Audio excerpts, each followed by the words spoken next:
I'm here in the Urgam Ghati in Chamoli district of Uttarakhand. This is very close to the Kalp Kedar or the fifth Kedar temple. Kalp Ganga river flows from here, which in the downstream is called River Ganges. Villagers here say that since 2013 Uttarakhand tragedy that befell Kedarnath and the Chamoli district, villagers here have been subsiding. Shops, houses, agricultural fields have developed cracks as a result. While government has sent a team right before the February 2020 election, there hasn't been any action taken.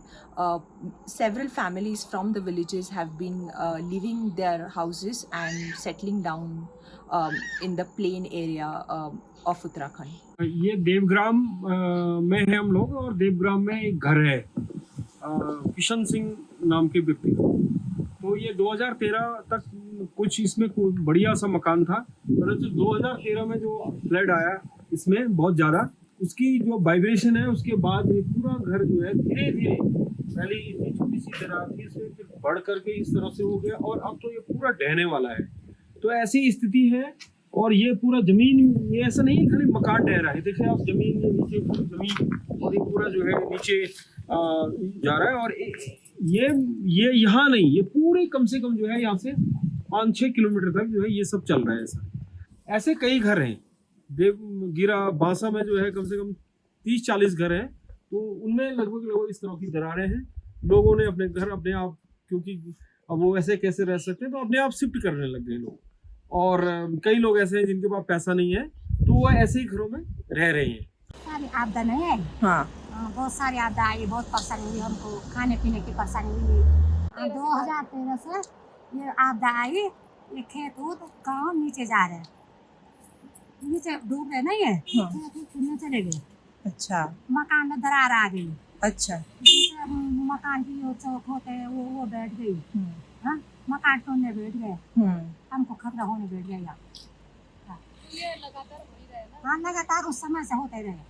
2013 में तो कितना आपदा आई थी, इधर भी उधर भी पूरे नुकसान, खेत जमीन भी अभी धंस रही पूरी। यहाँ से ऊपर तक पूरे लोगों के ऐसे मकान बना रखे हैं। तो वो मकान अंदर जाओ तो पूरे ऐसे वो हो रखे हैं, गड्ढे। अच्छा। अभी भी धंस रही जमीन। अच्छा। जबकि 2013 में आई थी आपदा, पर अभी भी वो असर, अभी भी जहाँ लोग नए मकान बना रहे हैं या ये खेतों के ऊपर वो डाल रहे हैं पुस्ता, ये कुछ भी, तो वो धंस रही है। कितने फीट धंस रही होगी आपको पता होगा? 7-8 फीट से ज्यादा। 7-8 फीट अंदर जा रहे हैं। हाँ। अच्छा। पूरे मकानों में अंदर जाओ तो पूरे इसमें दरार है। अच्छा। तो अभी भी वो असर, अभी भी यहाँ से लेकर नीचे से लेकर वहाँ ऊपर उर्वरेसी तक, वहाँ तक की जमीन ऐसी ही धंस। नाम राजेंद्र सिंह है और मैं इसी देवग्राम का रहने वाला हूँ। जब 2013 में यहाँ पे बाढ़ आई थी तो उस समय ये लग रहा था कि मतलब काफ़ी कुछ चला गया, लेकिन काफ़ी कुछ गया। लेकिन उस समय ये हुआ कि जितनी कृषि योग्य भूमि थी वो बहुत सारी नदी किनारे वो तो नष्ट हो गई। हमने सोचा चलो ये तो चला गया, कोई बात नहीं।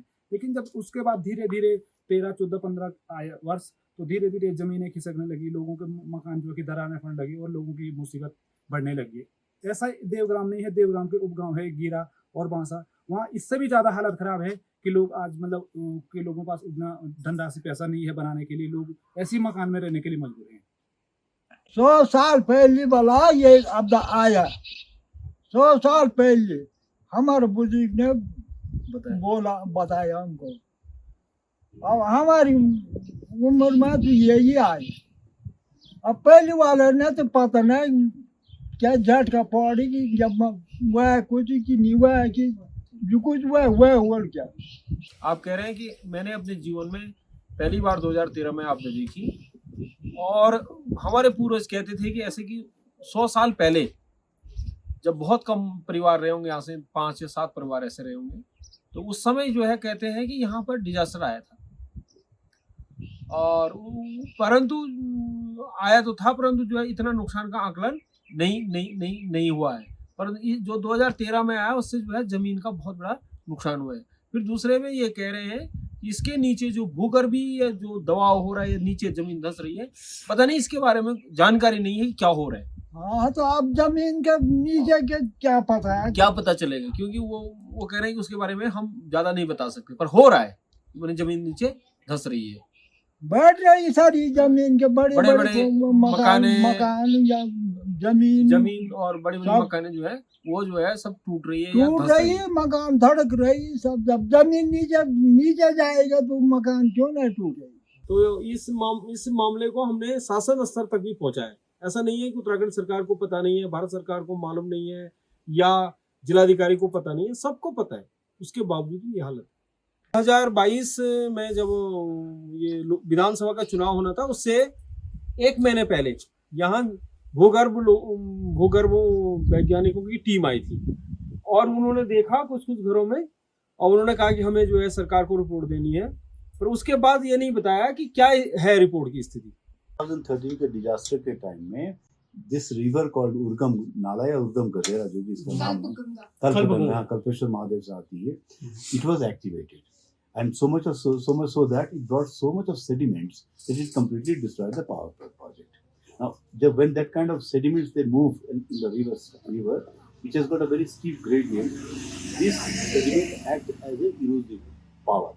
So हम उसको कहते हैं hyper concentrated flow which abuts the banks of the slopes. जब वो banks में hit करता है तो उसके नीचे के material को erode करता हुआ जाता है. The moment it removes that particular material, upper materials tend to again creep down because इसको कहते हैं जो हम जियोलॉजी में there is a thing called angle of repose. किसी भी स्लोप का एक angle of rest होता है. जैसे उसको काटेंगे ना तो again वो एक्टिवेट होगा अपने उसी एंगल को अटेन करने के लिए. So this could be the phenomena because the slope got activated due to the toe erosion during 2013 flood, and as a consequence this slope is still creeping. Now this creep can stop provided they provide adequate embankment along the river जो गांव के along है. अगर वो embankment डालते हैं probably the slope can be prevented. इतना करते हैं and I'm surprisingly कि 2021 फरवरी 7 में उस इलाके में कुछ नहीं हुआ है. Only ऋषिगंगा एक्टिवेट हुआ. तो नेचुरली उनका जो कहना है कि 2013 में ये हुआ है, I think they are very correct. The process which we explained to you just now is not unique to Kalpaganga. This is happening in multiple rivers, particularly the rivers which are very steep and which are not the trunk river. Trunk river, when I say, is Alganda is a trunk river. These are all tributary river which joins the trunk river in a perpendicular manner. So this is happening in multiple rivers in the Uttarakhand Himalaya, particularly after 2013. So there need to be a program by the government agencies to assess the vulnerability of the villages located proximal to these streams in terms of their stability factor. अगर उसकी river के bank में treatment नहीं होता है तो ये continue करता रहेगा क्योंकि टो इरोजन लगातार होता रहेगा.